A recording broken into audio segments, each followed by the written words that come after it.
Nykaa, Zomato, Paytm, इन new age take शेयरों की जब लिस्टिंग हुई तो निवेशकों को लगा कि उनकी लॉटरी लग गई है और आने वाले साल में ये उनके पोर्टफोलियो का मल्टी बैगर स्टॉक बनकर उभर सकते हैं। लेकिन हुआ इसका उल्टा। एक साल बाद जब इन शेयरों का लॉक इन पीरियड खत्म हुआ तो ये शेयर धड़ाम हो गए।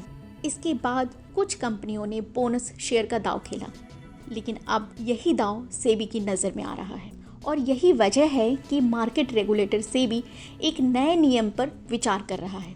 इसके तहत कंपनियों को अब एक तय समय सीमा के अंदर शेयर धारकों को बोनस शेयर अलॉट करना होगा या उन शेयरों को स्प्लिट करना होगा। सेबी ये कदम ऐसे समय में उठा रहा है जब हाल ही में नायका और ईज माई ट्रिप के बोनस शेयर को लेकर काफ़ी विवाद देखने को मिला था। नायका ने बोनस शेयर जारी करने का ऐलान ठीक उसी दिन किया था जिस दिन उसका प्री आईपीओ का लॉक इन पीरियड खत्म हुआ था। है ना दिलचस्प। इस बारे में कई एक्सपर्ट का मानना था कि नायका ने अपने निवेशकों को स्टॉक बेचने से रोकने या उन्हें होल्ड कराने के इरादे से उसी दिन बोनस शेयर का एक्स डेट तय किया था। एक्स डेट का मतलब है कि जिन लोगों के पास उस दिन तक नायका के शेयर होंगे उन्हें ही बोनस मिलेगा। यानी कि अगर एक तरफ बिकवाली हो रही है तो दूसरी तरफ निवेशक उन शेयरों को बोनस शेयर पाने की लालच में खरीदे। इन सब का मकसद था सिर्फ स्टॉक की गिरावट को रोकना।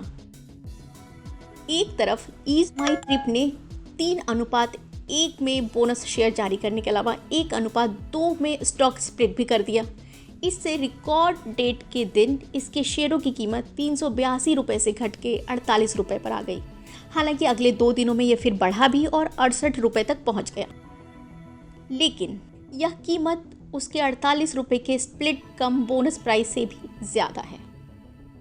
कीमतों के इस हैरत अंगेज ढंग से उतार चढ़ाव की वजह से ही मार्केट रेगुलेटर सेबी का ध्यान इस तरफ आया है। ट्रेडर्स और ब्रोकर्स ने बताया कि कुछ कंपनियों के प्रमोटर शेयरों की कीमतों में हेरफेर के लिए मौजूदा नियमों की अस्पष्टता का फायदा उठाते हैं और बोनस शेयर स्टॉक स्प्लिट कर रहे हैं। फिलहाल कंपनियां आमतौर पे बोनस शेयर भी पहले से ज़्यादा जारी करती हैं। हालांकि सभी कंपनियां ऐसा करने के लिए अलग अलग तरीके आजमाती हैं और ऐसे भी कई उदाहरण हैं जब अतिरिक्त शेयरों की क्रेडिट 15 दिनों के बाद किए जाते हैं, यानी कि एक लंबे समय तक वो शेयर कंपनी के पास ही रहते हैं। सेबी के मौजूदा नियमों में इस बात का भी जिक्र है कि कंपनियों की बोर्ड मीटिंग के बाद बोनस इशू लागू करना है। हालांकि इन शेयरों को कितने दिनों के भीतर शेयर होल्डर के खाते में क्रेडिट करना है इसका कोई स्पष्ट तौर पे जिक्र नहीं है। लेकिन बाजार के एक हिस्से का मानना है कि क्योंकि अब पूरी प्रक्रिया इलेक्ट्रॉनिक है, ऐसे में शेयरों को क्रेडिट होने में ज़्यादा वक्त नहीं लगना चाहिए। आईपीओ जैसी ज़्यादा जटिल प्रक्रियाएं भी अब जल्दी निपट जाती है, यानी कि इशू बंद होने से लेकर शेयरों की लिस्टिंग का समय भी अब कम हो गया है। तो ऐसे में अब कोई प्रमोटर अगर बोनस शेयर देने का खेल करता है तो सीधे सेबी उसकी फटकार लगाएगा।